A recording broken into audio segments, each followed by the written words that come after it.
Bienvenue, chers frères et sœurs dans le Seigneur. C'est moi, votre serviteur, le pasteur Charlie Congolo. C'est une joie pour nous de vous retrouver encore aujourd'hui par la grâce du Seigneur. Et nous bénissons le Seigneur pour cette nouvelle année que nous commençons. Et je suis sûr et certain que le Seigneur nous a réservé plein de bonnes choses et plein de succès. Alors je souhaite à tous et à toutes une bonne année 2021 dans le Seigneur. Que le Seigneur nous bénisse pendant toute cette année. Alors nous sommes là encore pour glorifier le Seigneur, pour l'adorer, pour l'élever, pour le chanter et pour écouter sa parole. Alors nous allons remettre ce moment entre les mains du Seigneur. Que le Seigneur vous bénisse alors que vous suivez ou vous nous suivez aujourd'hui. Prions le Seigneur. Père très saint, notre Dieu tout-puissant, nous sommes reconnaissants pour ton amour infini et pour ta grâce infinie. Merci de nous avoir amenés à ce point, là où nous sommes. Merci pour la vie, merci pour le souffle de vie, merci pour ta protection, merci pour ta grâce, merci pour tout ce que tu as fait pour nous, Seigneur. Nous ne cesserons jamais de te remercier.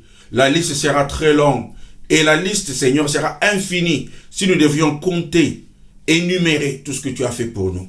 Mais reçois, au travers de ce moment, l'expression de notre gratitude pour tous tes bienfaits dans notre vie.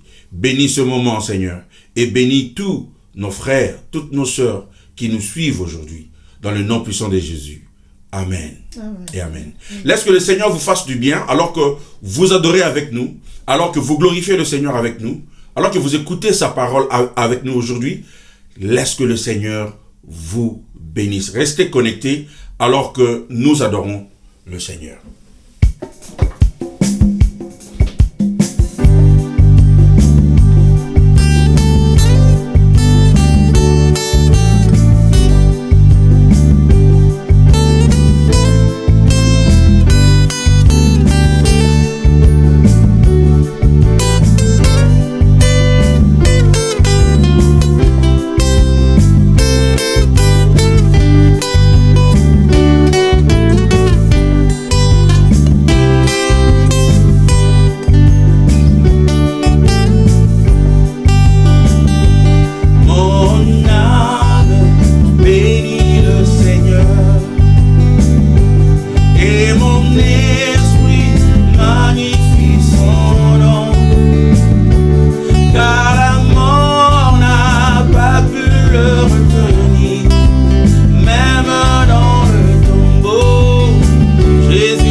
pourquoi je chante.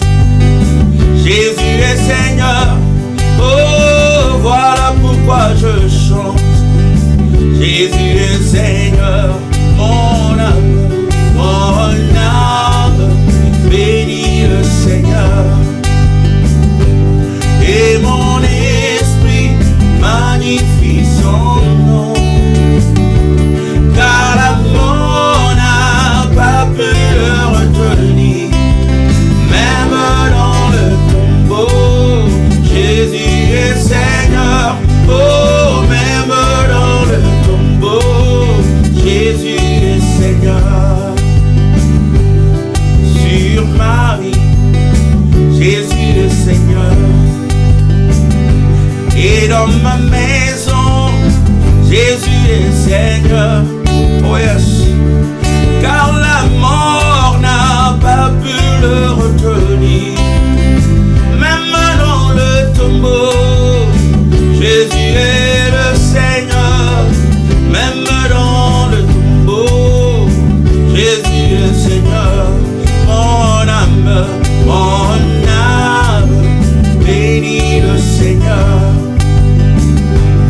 Et mon esprit magnifie son nom. Car la mort n'a pas pu le retenir. Même dans le tombeau, Jésus est Seigneur. Oh, même dans le tombeau, Jésus est Seigneur. Même dans le tombeau, même dans le tombeau, Jésus est Seigneur. Oh, même dans le tombeau, Jésus est Seigneur. Même dans ma famille, Jésus est Seigneur. Oh, même dans ma famille, Jésus est le Seigneur. Oh, même dans ma famille, Jésus est Seigneur. Oh, même dans ma famille, Jésus est Seigneur. Même dans ma famille, Jésus est Seigneur. Oh, même dans ma famille, Jésus est Seigneur. Oh, même dans ma famille, Jésus est Seigneur. Oh, même dans ma famille, Jésus est Seigneur. Oh oui, nous adorons le Seigneur. Nous élevons son Saint-Nom. Jésus est Seigneur. Proclame qu'il est Seigneur dans ta vie, qu'il est Seigneur dans ta maison, qu'il est Seigneur dans ton mariage, qu'il est Seigneur sur tes enfants. Alléluia. Oh, nous t'adorons Seigneur. Nous t'élevons Jésus. Nous t'élevons toi le roi. Nous t'élevons toi le Seigneur. Nous déclarons, nous proclamons que tu es Seigneur. Assis à la droite de Dieu le Père, même dans le tombeau, la mort n'a pas pu te retenir. Le tombeau n'a pas pu te retenir. La terre t'a vomi. Parce que tu es le Créateur. La terre a vomi son Créateur. La terre ne pouvait pas contenir son Créateur. Tu es plus grand. Tu es plus puissant. Tu es au-dessus de tout. Tu es au-dessus de tout, Seigneur. Nous t'élevons Jésus. Nous t'élevons toi notre roi. Toi notre Seigneur. Sois élevé, sois exalté, Seigneur. Nous t'adorons, nous t'élevons. Nous proclamons ton nom. Sois béni, sois exalté à jamais. Alléluia. Alléluia.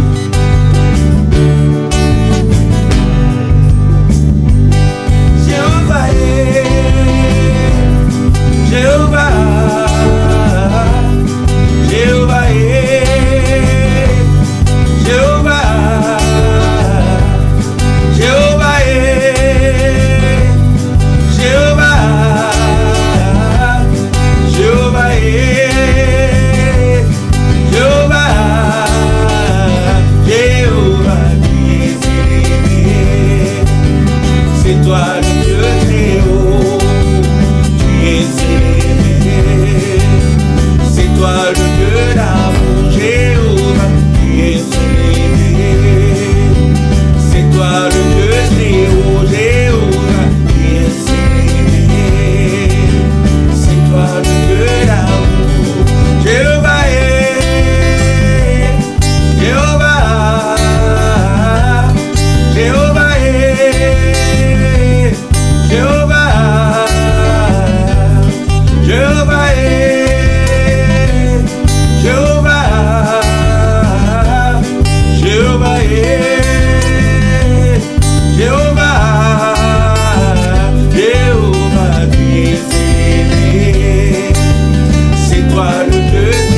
Seigneur. Prends seulement le moment pour l'adorer, pour le glorifier, pour acclamer. Alléluia. Et prends ton cœur devant ton Dieu, parce qu'il nous fait du bien. C'est lui qui nous protège. C'est toi qui nous protèges, Seigneur. C'est toi qui nous gardes. C'est toi qui nous élèves. C'est toi qui nous relèves lorsque nous tombons. C'est toi qui nous donne la force lorsque nous sommes faibles. C'est toi qui pourvois nos besoins. Le lion de la tribu de Juda, tu t'élèves pour combattre pour ton peuple. Tu combats nos combats et tu nous donnes la victoire, Seigneur. Tu nous établis, tu restaures notre âme. C'est toi, Seigneur, le véritable amour de notre vie, la véritable force de notre vie. C'est toi le véritable pilier. Nous nous appuyons sur toi, Seigneur. Tu es le bouclier. Tu es notre force. Tu es notre refuge. Tu es notre seul abri. Tu es notre seul ami. C'est toi, Seigneur, la raison de notre vie. Tu donnes un sens à notre vie. Nous t'adorons. Nous t'élèvons, Seigneur. Nous ne savons pas ce que nous pouvons te donner, Seigneur. Mais nous venons t'offrir ce moment de louange. Nous venons t'offrir ce moment d'adoration, Seigneur. C'est ce que nous avons, Seigneur. C'est ce que nous avons à t'offrir. Nous allons chanter pour toi seul. Nous allons te louer, toi seul. Le Dieu d'Abraham, d'Isaac et de Jacob. Le Dieu d'Israël, notre force. Alléluia. Jéhovah, tu es élevé. Jéhovah, c'est toi le Dieu très haut. Jéhovah, tu es élevé. Jéhovah, c'est toi le Dieu d'âme. Jéhovah, tu es élevé. Jéhovah, c'est toi le Dieu très haut. Jéhovah, tu es élevé. Jéhovah, c'est toi le Dieu d'amour. Il est le Dieu d'amour. Il est le Dieu très haut. Je veux que tu réalises sa grandeur, son hauteur, sa puissance, sa majesté, sa magnificence, sa beauté, qui surpasse toutes choses. Alléluia. Nous adorons le Seigneur et nous élevons son Saint-Nom. Alléluia. Jésus-Christ,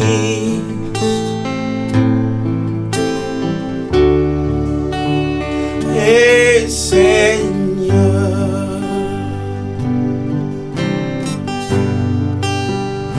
il est sorti du tombeau, il est Seigneur.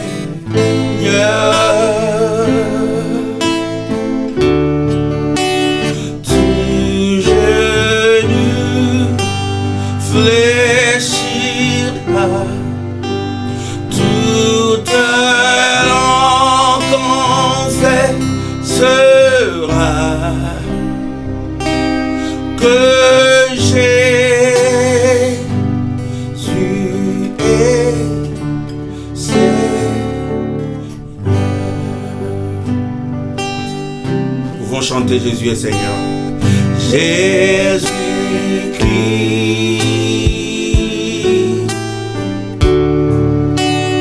est Seigneur.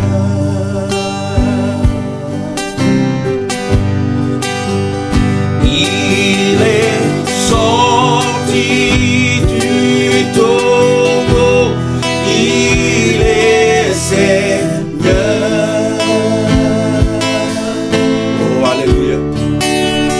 Tout genou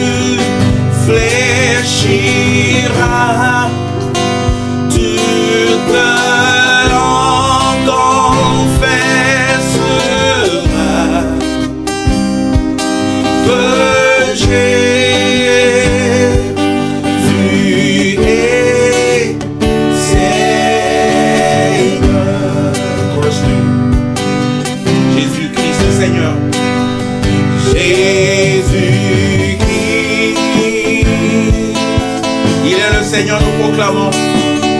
Et Seigneur, oh il est Seigneur, il est sorti du tombeau, il est Seigneur. Oh, tout Jésus fléchira, toute langue confessera que Jésus est Seigneur. Une fois encore, nous chantons Jésus est Seigneur. Jésus-Christ, il est Seigneur, et Seigneur. Il est élevé au-dessus de tout.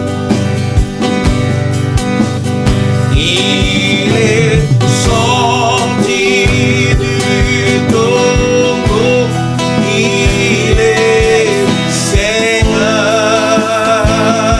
Oh, du genou fléchira, toute langue confessera que Jésus est Seigneur. Oui, tu es le Dieu très haut. Oui, tu es le Dieu très haut. Oui, tu es le Dieu très haut. Oui, tu es le Dieu très haut. Alléluia. Oui, tu es le Dieu très haut. Oui, tu es le Dieu très haut. Alléluia. Oui, tu es le Dieu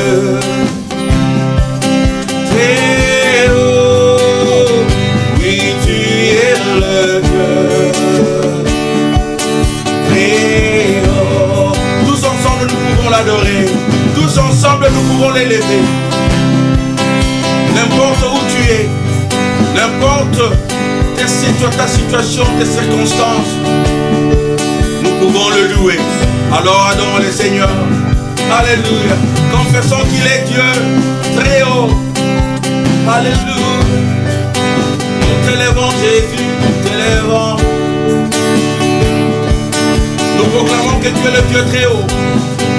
Nous proclamons que tu es le Seigneur de tout. Nous proclamons que tu as dépouillé les dominations et les autorités. Tu les as livrées publiquement en spectacle. Alléluia. Tu es le Dieu très haut. Tu es le Dieu très haut. Rien ne peut tenir devant toi, Seigneur. Et rien ne peut tenir devant nous. Par tes meurtrissures, nous sommes guéris. Par ton sang, nous sommes pardonnés et purifiés. Par ta mort sur la croix, nous avons la vie. Nous t'adorons, nous t'élèvons. Toi seul le Dieu. Alléluia. Alléluia. Alléluia. Nous t'adorons, Jésus. Oh, Mon âme bénit le Seigneur, et mon esprit magnifie son nom, car la mort n'a pas pu le retenir, même dans le tombeau. Jésus est Seigneur, oh, même dans le tombeau. Jésus est Seigneur. Chantons une seule fois encore. Mon âme bénit le Seigneur. Et mon esprit magnifie son nom. Car la mort n'a pas pu le retenir. Même dans le tombeau, Jésus est Seigneur. Oh, même dans le tombeau, Jésus est Seigneur. Même dans le tombeau, Jésus est Seigneur. Oh, même dans le tombeau, Jésus est Seigneur. Écoutez, oh, même dans ma famille, Jésus est Seigneur. Oh, même dans ma famille, Jésus est Seigneur. Chante avec nous. Même dans ma famille, Jésus est Seigneur. Oh, même dans ma famille, Jésus est Seigneur. Écoutez ça. Oh, même sur mes enfants, Jésus est Seigneur, je le dis. Même sur mes enfants, Jésus est Seigneur. Chantons ensemble. Même sur mes enfants, Jésus est Seigneur. Oh, même sur mes enfants, Jésus est Seigneur. Nous élevons Jésus. Alléluia. Jésus est Seigneur dans notre vie. Jésus est Seigneur dans tout. Il est Seigneur dans ma maison, dans ta maison, il est Seigneur. Si tu as chanté ça, si tu as proclamé ça, tu sais que Jésus est au contrôle. Il est au contrôle de toutes les situations, de ta circonstance, de la maladie. Il est au contrôle de tout. Parce que Jésus est Seigneur. Si la terre et le tombeau ne pouvaient pas le contenir, aucune puissance ne peut contenir notre Seigneur. Voilà notre joie. Voilà pourquoi nous le chantons. Alléluia. Laisse-moi partager la parole de Dieu. Je continue avec l'enseignement que j'avais commencé sur la volonté de Dieu. Et aujourd'hui, ça sera le 4e enseignement sur la volonté de Dieu. Et le titre de l'enseignement, c'est « Je cherche la volonté de Dieu ». De quoi parlez-vous? Qu'est-ce que ça veut dire chercher la volonté de Dieu ou lorsque nous cherchons la volonté de Dieu? Nous cherchons la volonté de Dieu pour ce que nous devons faire pour notre vie. Quel travail nous devons faire? Est-ce que nous devons nous marier? Où devrais-je habiter? Nous avons tellement de questions dans notre vie et nous posons des questions à Dieu pour savoir, Seigneur, c'est quoi ta volonté? Qu'est-ce que tu veux pour ma vie? Nous tous, nous cherchons la volonté de Dieu. Mais la thèse que je suis en train de défendre ici, c'est que Dieu n'a pas une volonté secrète qu'il attend de nous de découvrir avant de faire quoi que ce soit. Donc, lorsque nous disons que je cherche la volonté de Dieu, de quoi parlez-vous? De quelle volonté vous parlez? La volonté secrète de Dieu sur ce que nous devons faire demain, ce que notre avenir sera, notre futur, où dois-je habiter, quel homme, quelle femme dois-je me marier avec? Ces questions-là, la Bible ne nous encourage pas à demander à Dieu comme si Dieu avait une volonté secrète et il attendait de nous de découvrir cette volonté secrète. Oui, Dieu a un plan spécifique pour nos vies. Et oui, nous pouvons être assurés qu'il fait tout en notre faveur. Et oui, en regardant en arrière, nous serons souvent en mesure de retracer la main de Dieu pour nous amener là où nous sommes. Mais alors que nous sommes libres de demander à Dieu la sagesse pour prendre des décisions, il ne nous demande pas de deviner sa volonté de direction pour notre vie. Dieu ne nous révèle pas à l'avance ou en avance ce que nous devons faire les détails pour notre vie. Dieu ne nous donne pas les détails nous avons des décisions à prendre, nous avons des choix à faire et Dieu ne nous montre pas toujours quel choix nous devons faire. Donc, lorsque nous passons notre temps à chercher la volonté de Dieu sur les matières qui sont très spécifiques pour notre vie, nous devons comprendre que Dieu ne s'attend pas à ce que nous lui posons la question « Quelle est ta volonté pour ma vie ?» Parce que Dieu veut que nous le fassions confiance et que dans sa volonté souveraine, il a tout planifié pour notre vie et qu'il n'y a rien qui pourra se faire dans notre vie que Dieu n'a pas planifié. Aujourd'hui, je vais insister ou je vais m'atteler sur la sagesse. Parce que j'ai insisté sur le fait que si bien que Dieu ne s'attend pas à ce que nous allions lui demander de temps en temps ce que nous devons faire, ce que sa volonté pour notre vie, sa volonté sur certains détails spécifiques de notre vie, mais Dieu nous accorde la sagesse pour que nous soyons à mesure de prendre des décisions. Donc la sagesse de Dieu est là pour nous aider à prendre des décisions chaque jour dans notre vie et pour des matières spécifiques. Donc je vais m'atteler aujourd'hui spécifiquement sur la voie de la sagesse. Nous lisons dans le livre de Proverbes chapitre 2, versets 1 à 6. Proverbes chapitre 2, de verset 1 à verset 6.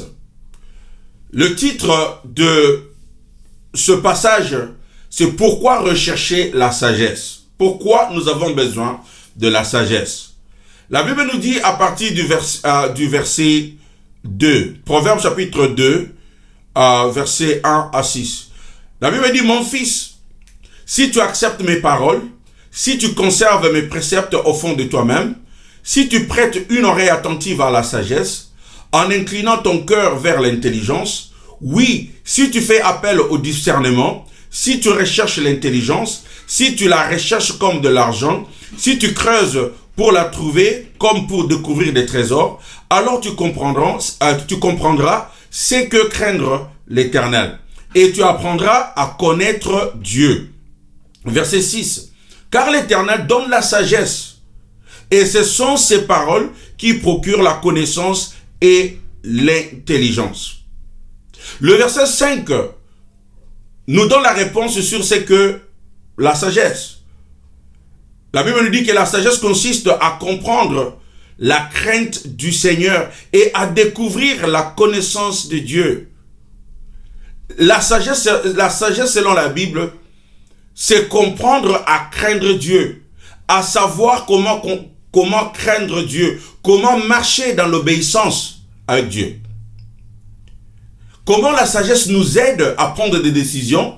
La sagesse nous aide à prendre des décisions dans ce sens que chaque décision que nous prenons, alors que Dieu ne nous dit pas nécessairement ce que nous devons faire, mais la sagesse nous montre que nous devons craindre Dieu et que Dieu doit être au centre de tout ce que nous faisons. La sagesse nous montre que Dieu est le principal dans notre vie. Dieu est le rocher, il est le roc. Dieu est la fondation. Dieu est tout ce qui compte dans la vie. C'est ça la sagesse. La sagesse, ce n'est pas quelque chose d'autre. La sagesse, c'est savoir craindre Dieu.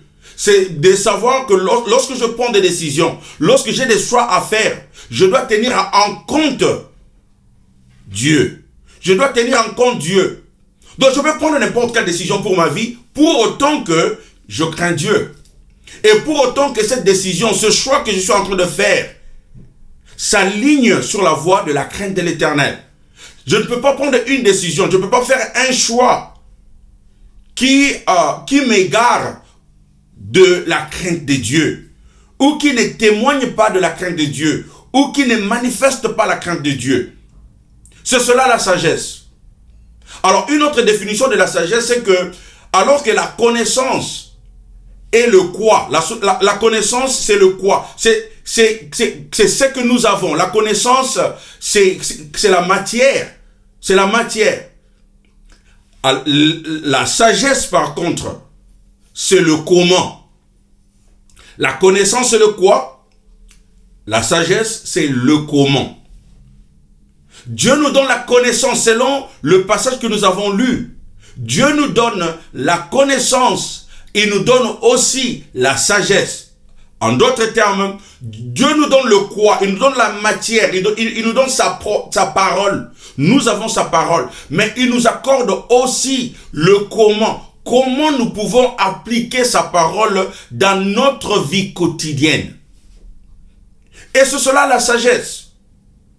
Comment nous pouvons appliquer la parole de Dieu dans notre vie quotidienne? Comment je peux appliquer la connaissance, la parole de Dieu dans la prise de mes décisions? Dieu ne me révèle pas ce que je dois prendre comme décision. Mais Dieu m'a donné sa parole.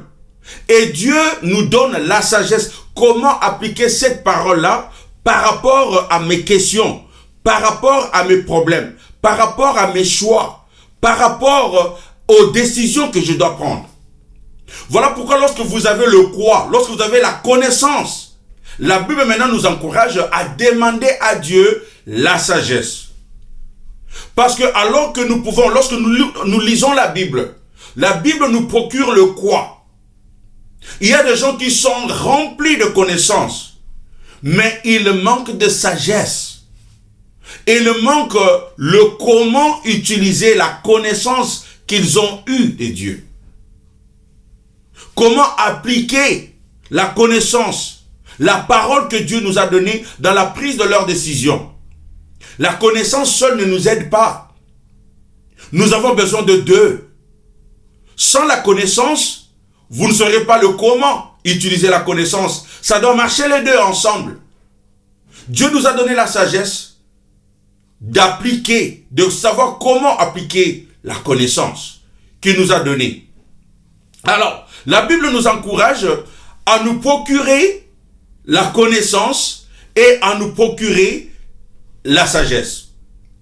Et la sagesse est précieuse car elle nous préserve de la folie. De la folie.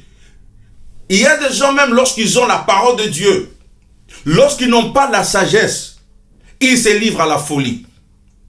Ils se livrent à la folie. Voilà pourquoi nous devons toujours demander à Dieu la sagesse. Vous savez, la sagesse, la Bible nous dit, celui qui en manque doit demander à Dieu. Et nous n'avons pas parce que nous ne demandons pas. Si nous réalisons combien nous avons besoin de la sagesse dans notre vie, alors nous allons passer du temps devant le Seigneur pour lui demander la sagesse. Donc lorsque je suis en train de prier pour une décision que je dois prendre, lorsque je suis en train de prier pour une option, pour un choix que je dois faire, je ne demande pas à Dieu quelle est ta volonté, mais je demande au Seigneur de me donner la sagesse pour que je prenne la bonne décision. La responsabilité est la vôtre. La responsabilité repose sur toi de prendre la décision, mais Dieu vous encourage de lui demander la sagesse pour prendre la décision. Donc la sagesse est très précieuse et elle nous préserve de la folie. Elle nous préserve de prendre des décisions qui sont folles. Si nous devions seulement prendre les décisions sur base de la connaissance, ce sera de la folie. Ce sera de la folie. Parce que lorsque vous avez la connaissance, vous devez savoir comment utiliser cette connaissance-là à bon escient. Et sans la sagesse, votre connaissance vous tuera. Vous amènera dans la fosse.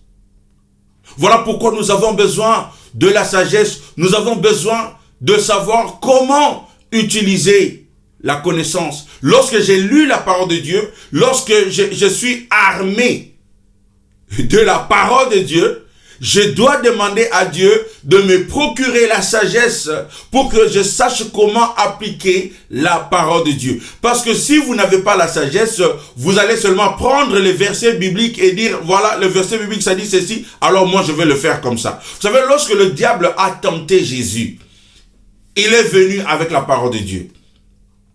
Et il lui a dit, la parole de Dieu dit, lorsque Jésus avait faim, après avoir jeûné 40 jours, il lui a dit, vous avez faim, mais vous pouvez transformer, vous pouvez changer cette pierre en pain. Vous pouvez manger cela. En fait, le diable a utilisé la parole de Dieu. Et même lorsqu'il lui a dit que vous pouvez vous jeter. Et la parole de Dieu dit que les anges vont vous protéger et faire en sorte que vous ne puissiez pas heurter une pierre. C'était la parole de Dieu. Mais la sagesse nous dit que tu ne tenteras pas le Seigneur ton Dieu. Et c'est cela la crainte de l'Éternel. C'est cela la crainte de Dieu. C'est ça la sagesse. Craindre Dieu, honorer Dieu et savoir que je ne peux pas tenter mon Dieu. Alors Jésus avait une décision à prendre. Il avait un choix à faire. Est-ce qu'il devrait se jeter ou il devrait utiliser la sagesse qui était comment utiliser cette parole-là? Voilà pourquoi il lui a dit, voilà, tu ne tenteras pas le Seigneur ton Dieu. C'était par crainte de l'Éternel. C'était par connaissance, la connaissance à savoir que vous ne pouvez pas utiliser la parole de Dieu de cette manière-là. Vous ne pouvez pas utiliser la parole de Dieu en tentant Dieu. Absolument pas. On ne vient pas à Dieu, on dit, oh Seigneur, j'ai une décision à prendre, j'ai un choix à faire. Seigneur, je veux que tu me donnes un signe. Comme tu as fait à telle personne, à telle personne. Tu es en train de citer ce que Dieu a fait pour les autres. Ça, c'est la connaissance. Mais le comment, la sagesse, vous montre que dans cette circonstance, vous ne pouvez pas utiliser les exemples des autres. Pierre n'est pas Charlie. Paul n'est pas Charlie. Ce que Dieu a fait avec Paul, ce que Dieu a fait avec Pierre, il l'a fait pour eux. C'était fini. Et aujourd'hui, Dieu traite avec vous de manière personnelle. On ne doit pas prendre les exemples dans la Bible hors du contexte. Et c'est cela la folie. C'est cela la folie. Il y a des hommes qui n'avaient pas la parole de Dieu dans l'Ancien Testament. Les gens comme les Gédéons. Ils ne connaissaient pas trop à propos de Dieu. Ils n'avaient pas la parole écrite de Dieu. Il était là et Dieu a apparu à Gédéon pour lui demander d'aller conduire son peuple en bataille. Et Dieu lui dit, je vais me servir de toi. Gédéon, parce qu'il n'avait pas la parole, il a mis Dieu à l'épreuve. Il a demandé à Dieu un signe. Fais quelque chose pour que je sache que c'est toi. Alors si vous avez une décision à prendre, vous pouvez vous dire, je vais faire exactement ce que Gédéon avait fait. Je vais demander à Dieu un signe. Alors quand vous demandez à Dieu un signe, ça c'est la connaissance. C'est ça ce que vous connaissez de la Bible. Mais ce n'est pas ça la voie de la sagesse. Parce que la voie de la sagesse vous dit, il ne faut pas utiliser les exemples spécifiques des gens dans la Bible pour dire que Dieu va faire exactement ce qu'il a fait à Abraham, à Isaac, à Jacob. Il va le faire dans ma vie. Dieu traite avec nous de manière exceptionnelle et de manière spécifique. Et nous devons utiliser la sagesse lorsque nous prenons des décisions. Et c'est cela, c'est que la Bible nous dit. Et la Bible nous dit que la sagesse nous procure la compréhension, la protection. La sagesse nous donne, nous montre le bon chemin. Avoir la sagesse nous protège des dangers réels. Alors, comment nous pouvons obtenir cette précieuse sagesse? Le passage que nous avons lu nous montre trois façons. Trois façons où nous pouvons nous procurer la sagesse. La première façon, ce sont les Écritures. La Bible. La Bible nous dit, le passage que nous avions lu, le Proverbe chapitre 2, verset 6, la Bible nous a dit que Dieu nous donne la sagesse, la connaissance. Et la connaissance, ça vient des Écritures. Ça vient des Écritures. Alors ça, c'est la première façon où nous nous procurons la sagesse. La deuxième façon, nous nous procurons la sagesse par les conseils. Par les conseils, je vais entrer en détail. Et la troisième façon, nous nous procurons la sagesse, c'est en priant Dieu. Entrons en détail, les Écritures. Quand nous lisons la Bible, nous entendons Dieu avec une confiance que nous ne trouvons dans aucun autre livre. En lisant la Bible, nous devenons sages. Nous devenons sages. En lisant la Bible, nous devenons sages. Aujourd'hui, la plupart de notre connaissance, ça vient des prédications des autres, des prédications des pasteurs. Mais je vous mets en défi de prendre votre propre temps pour lire, examiner et étudier les Écritures par vous-même. Votre pasteur ne sera pas là toujours pour vous orienter dans des décisions spécifiques dans votre vie. Vous aurez à prendre des décisions par vous-même.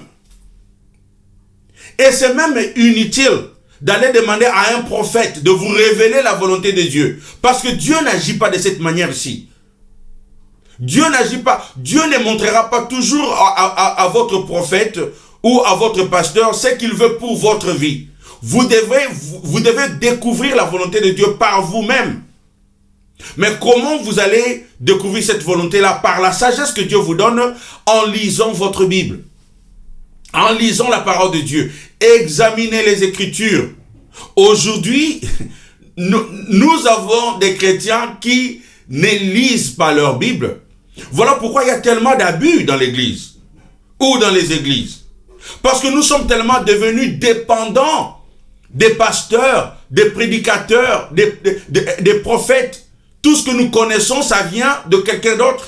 Mais est-ce que nous pouvons examiner les Écritures par nous-mêmes? Est-ce que nous pouvons lire la parole de Dieu par nous-mêmes? Est-ce que nous pouvons étudier la parole de Dieu? Je ne parle pas seulement de lire, je parle d'examiner et d'étudier. Examiner, c'est qu'on vous prêche. Examiner, c'est qu'on vous prêche. Étudiez la parole de Dieu. Faites des recherches. Cherchez à croître dans la parole de Dieu. Soyez indépendants.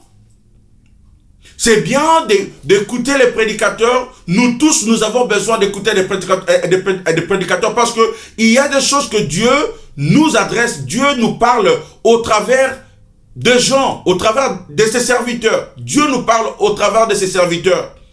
Mais tout ce que les serviteurs de Dieu font, c'est pour vous encourager à croître dans la foi. Les serviteurs de Dieu ne sont pas là pour faire en sorte que vous soyez dépendants d'eux. Non, les serviteurs de Dieu sont là pour vous donner des outils pour devenir mature spirituellement. Voilà pourquoi la mission de l'Église et la mission d'un pasteur, la mission d'un serviteur de Dieu, c'est de fournir des outils au peuple de Dieu pour le ministère. Chacun de nous doit croître et devenir indépendant et servir Dieu dans la maturité. Le pasteur est là pour veiller sur notre âme, pour prendre soin de nous spirituellement, mais nous tous là, nous avons la responsabilité de lire, d'étudier la parole de Dieu par nous-mêmes et de croître dans la parole de Dieu. Quel est ton programme? Quel est ton plan pour croître dans la parole de Dieu? Nous devons avoir un plan. On ne se réveille pas seulement le matin et on tire un verset biblique au hasard.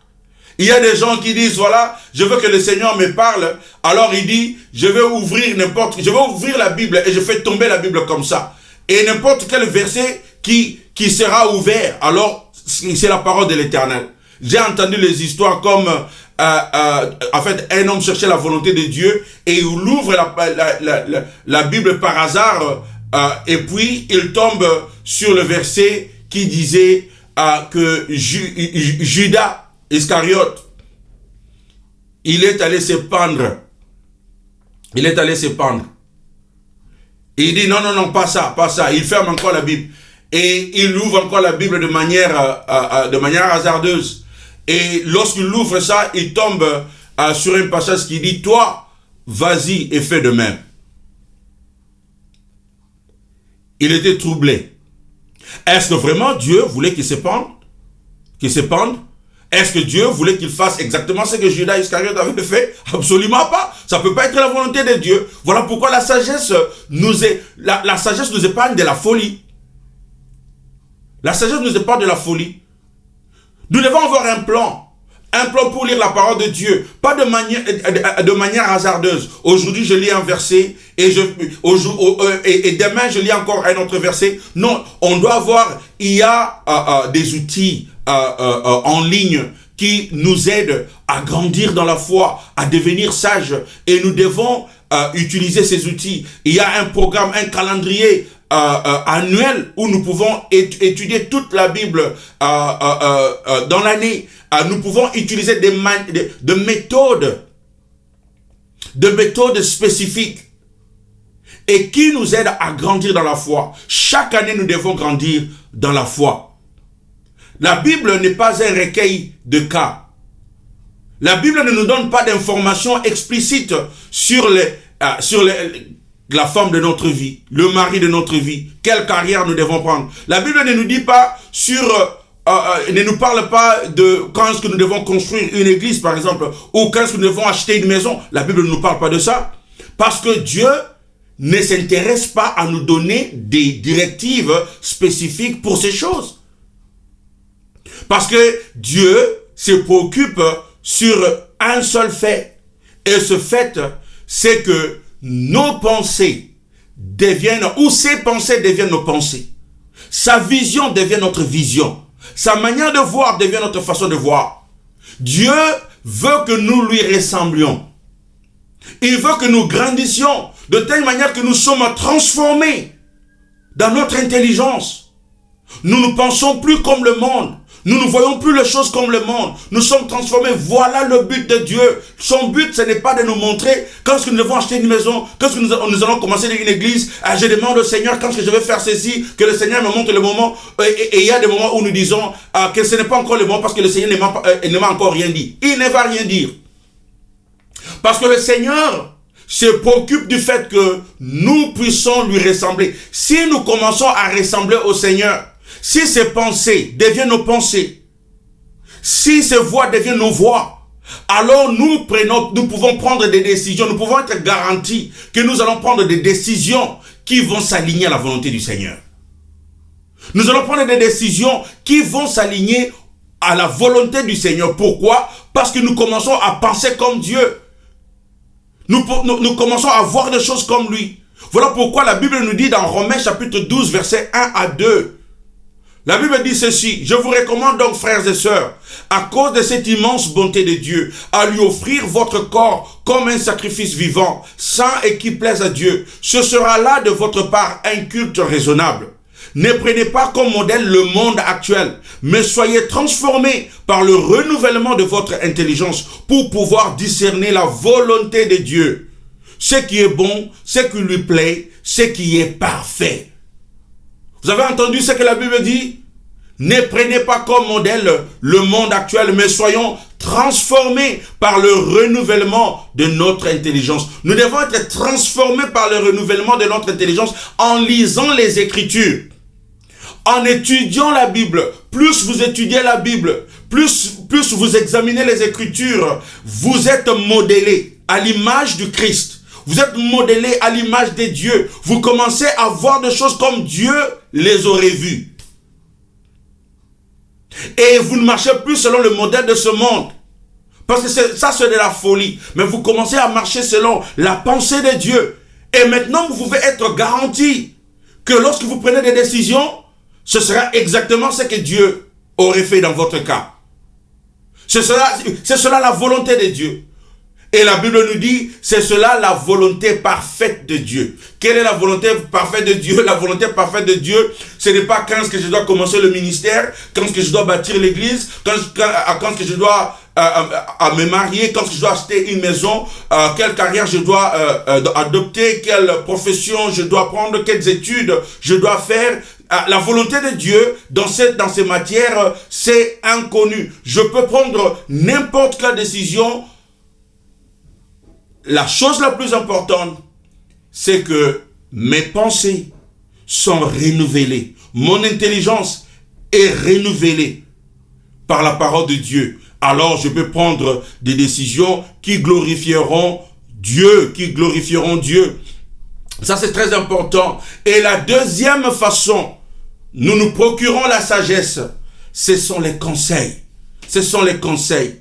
vous devez écouter ce que disent les autres chrétiens, qui lisent aussi la Bible.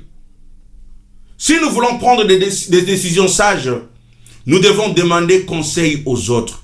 Il y a des chrétiens, il y a des gens qui ne demandent pas conseil, qui pensent qu'ils connaissent tout, qui pensent qu'ils savent ce qu'ils veulent, qui pensent qu'ils connaissent ce qu'ils doivent faire.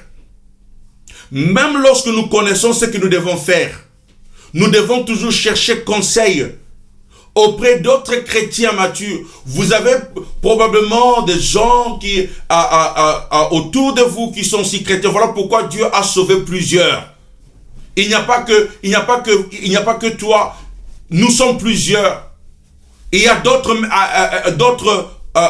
hommes de Dieu. Il y a d'autres filles de Dieu. Il y a d'autres fils de Dieu. Nous pouvons être sûrs que lorsque nous les approchons et nous les demandons conseil sur des décisions que nous devons prendre, la sagesse de Dieu va se manifester. Il est vrai que nous ne devons pas toujours nous confier à ce que la majorité a dit. Nous ne pouvons pas plaire à tout le monde non plus. Mais lorsque la parole de Dieu ne parle pas de manière décisive, ou lorsque la question qui nous attend n'est même pas prise en compte dans les Écritures, il est sage d'écouter les autres chrétiens. Je vous donne quelques versets. Proverbes chapitre 1, verset 5. Proverbes chapitre 12, verset 15. La Bible nous encourage à chercher conseil auprès des autres. L'une des vertus, c'est être enseignable, enseignabilité. Et surtout pour les jeunes gens, les adolescents. Et même les adultes qui sont un peu arrogants, qui pensent qu'ils n'ont pas besoin de demander aux autres. Vous allez tomber. La chute est devant vous. Parce que la Bible dit que Dieu résiste aux orgueilleux. Et il fait grâce aux humbles. Et l'humilité, c'est de reconnaître que quelqu'un d'autre peut voir ce que je ne vois pas. Quelqu'un d'autre peut comprendre ce que je ne comprends pas. Oui, Dieu m'a donné l'intelligence, je suis intelligent. Oui, Dieu m'a donné la capacité. Mais il y a des gens qui connaissent, qui peuvent voir ce que je ne vois pas. Alors, vous devez être enseignable. Il y a des gens qui ne sont pas enseignables. Et même lorsqu'on enseigne comme ça, lui, il cherche seulement des fautes. Il cherche seulement des fautes. Il n'essaye pas à écouter avec une oreille d'enseignabilité. Où on se dit, il peut y avoir des fautes, il peut y avoir des erreurs, mais dans ces erreurs-là, dans les fautes-là, il peut y avoir quelque chose que Dieu veut que je connaisse. Il peut y avoir une leçon, un enseignement. Il peut y avoir quelque chose que Dieu veut que je découvre. Lorsqu'on n'a pas cette attitude, alors on se focalise sur la forme.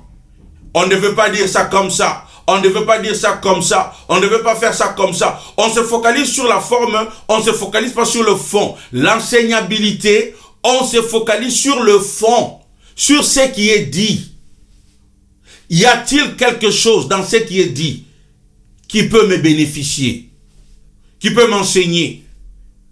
Au lieu d'écouter tout et en train de bouder, on boude tout.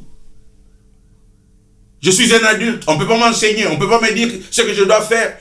On se préserve, on se limite dans ce que le Seigneur peut faire dans notre vie. Êtes-vous prêt à changer d'avis lorsque une autre personne vous dresse un argument qui a plus de mérite que le vôtre? Êtes-vous capable d'entendre de bons conseils lorsqu'ils viennent d'une bouche autre que de la vôtre? Et même, êtes-vous capable d'écouter des idées, d'accepter des idées qui sont contraires à vos idées préconçues? Lorsque vous avez déjà pris une décision, vous ne changez pas. Vous allez tomber. C'est de la folie. Même lorsque vous connaissez ce que vous devez faire, demandez conseil, mes chers frères et sœurs. Demandez conseil. Votre Dieu a créé d'autres humains pour qu'il vous aide. Vous n'êtes pas dans une île. Vous ne vivez pas dans une île. Vous êtes un animal social, vous vivez dans une communauté. Il y a des gens qui connaissent mieux que vous. Il y a des gens qui peuvent voir mieux que vous. Ne soyez pas aveugles. Ne vous enfermez pas dans vos propres idées préconçues et vous savez ce que vous devez faire. Écoutez les conseils. Écoutez les conseils qui viennent de la parole de Dieu. Écoutez les conseils que votre pasteur vous donne. Écoutez les conseils que vous écoutez dans les enseignements et pratiquez-les. Changez aussi d'avis. Soyez prêts à accepter et à dire: oh, actuellement, je n'avais pas vu ça. Je n'avais pas tenu ça en compte. Il y a des moments où vous avez pris une décision, où vous avez manqué de prendre quelque chose en compte. Alors quelqu'un d'autre vous signale, quelqu'un d'autre vous donne le conseil et vous dit: est-ce que avez-vous tenu compte de ceci? Et vous vous dites: oh oui, exactement, je n'ai pas tenu compte de cela. Est-ce que vous avez déjà changé d'avis? Si personne dans votre vie ne vous a jamais écouté changer d'avis, alors soit vous êtes Dieu, soit vous vous confondez à un Dieu. Parce que si vous êtes enseignable, si vous acceptez les conseils qui vous procurent la sagesse auprès des autres, des gens, vos amis, votre partenaire, votre femme, votre mari, doit être en mesure de témoigner qu'il y a eu des moments où vous avez pris des décisions et vous avez changé d'avis parce que vous avez écouté dans les conseils. Y a-t-il un moment où vous avez changé d'avis? Si personne ne l'a jamais remarqué, alors vous vous confondez vraiment à un Dieu. Nous ne sommes pas des dieux, nous sommes des humains. Nous pouvons faire des erreurs. Voilà pourquoi nous devons écouter. Et la dernière façon de se procurer la sagesse, c'est la prière. C'est la prière. Mais vous allez vous demander: mais pourquoi prions-nous si nous ne demandons pas à Dieu de nous dire exactement ce que nous devons faire? Non, nous ne prions pas pour que Dieu nous montre ce que nous devons faire. Écoutez ce que nous devons prier. Tout d'abord, nous devons prier pour l'illumination. En d'autres termes, nous demandons à Dieu d'ouvrir nos yeux ou d'ouvrir notre esprit afin que nous puissions comprendre les Écritures et nous donner la sagesse pour que nous puissions appliquer ces Écritures. Et deuxièmement, nous prions pour la sagesse, l'illumination, que Dieu nous ouvre les yeux. Vous savez, lorsque le Seigneur vous ouvre les yeux, vous pouvez voir les choses de la manière dont tu n'as jamais vu ça. Alors, nous ne prions pas que le Seigneur nous montre que ce que je dois faire, mais que le Seigneur nous ouvre les yeux. Et deuxièmement, nous prions pour que le Seigneur nous donne la sagesse, nous donne la capacité à comprendre comment nous pouvons utiliser sa parole dans ce problème spécifique ou dans la décision spécifique que nous devons prendre. La Bible dit que nous n'avons pas parce que nous ne demandons pas. Alors nous devons demander la sagesse à Dieu. Et troisièmement, qu'est-ce que nous devons prier? Nous devons prier pour les choses que nous savons déjà être la volonté de Dieu. La Bible nous montre, il y a tellement de choses que la Bible nous montre qui sont déjà la volonté de Dieu. Alors nous devons prier pour ces choses-là dans notre prière. Et ensuite, après avoir prié, après avoir étudié, après avoir demandé des conseils, prenez une décision. Prenez une décision. Il ne faut pas spiritualiser toutes les décisions. Faites ce qui vous semble le mieux. J'ai une décision devant moi. J'ai un choix à faire devant moi. Ce que je fais, je demande à Dieu de m'illuminer, d'ouvrir mes yeux, je prie, je lis les Écritures, je cherche ce que Dieu est en train de dire à propos de ma marche avec Dieu, j'examine les Écritures et je prie que le Seigneur puisse m'ouvrir les yeux et je demande conseil auprès d'autres chrétiens, des gens que je respecte, je demande conseil et après avoir fait cela, je prends une décision. Parce que très souvent, nous prions nous prions, mais nous ne prenons toujours pas de décision. L'objectif de ces enseignements, c'est que lorsque nous sommes en train de chercher la volonté de Dieu, cela ne soit pas une excuse pour l'inactivité. Que cela ne soit pas une excuse pour l'inactivité. Nous ne faisons pas grand-chose parce que nous cherchons la volonté de Dieu. Je cherche la volonté de Dieu. Je cherche la volonté de Dieu. J'attends. Lorsque nous avons prié, lorsque nous avons cherché les conseils, nous avons demandé conseil, lorsque nous avons examiné les Écritures, nous laissons que Dieu nous guide. Après cela, il est vrai que Dieu ne vous dira pas spécifiquement ce que la décision que vous devez prendre. Mais suite à vos consultations de la parole de Dieu et des conseils, et parce que vous avez prié pour l'élimination, faites confiance en Dieu. Faites confiance que ce que vous voyez, ce qui vient dans vos pensées, ce que vous estimez être le mieux, la meilleure option, la bonne chose, allez-y, prenez la décision. Laisse-moi conclure ce message. Étudiez les Écritures, écoutez les autres, et prier continuellement. C'est le meilleur plan d'action. Non seulement au moment de la crise, mais comme mode de vie. Et en vous engageant dans ces pratiques, n'oubliez pas de prendre une décision, toujours avec sagesse. Que le Seigneur bénisse sa parole. Au nom de Jésus. Amen et Amen. Alléluia. Pour conclure, nous allons clore ce moment avec une chanson avant de prier, et nous allons chanter encore une fois Mon âme bénit le Seigneur. Nous allons juste chanter une fois, deux fois avant de terminer. Slow. Mon âme bénit le Seigneur, et mon esprit magnifie son nom, car la mort n'a pas pu le retenir. Même dans le tombeau, Jésus est Seigneur. Oh, même dans le tombeau, Jésus est Seigneur. Mon âme bénit le Seigneur, et mon esprit magnifie son nom,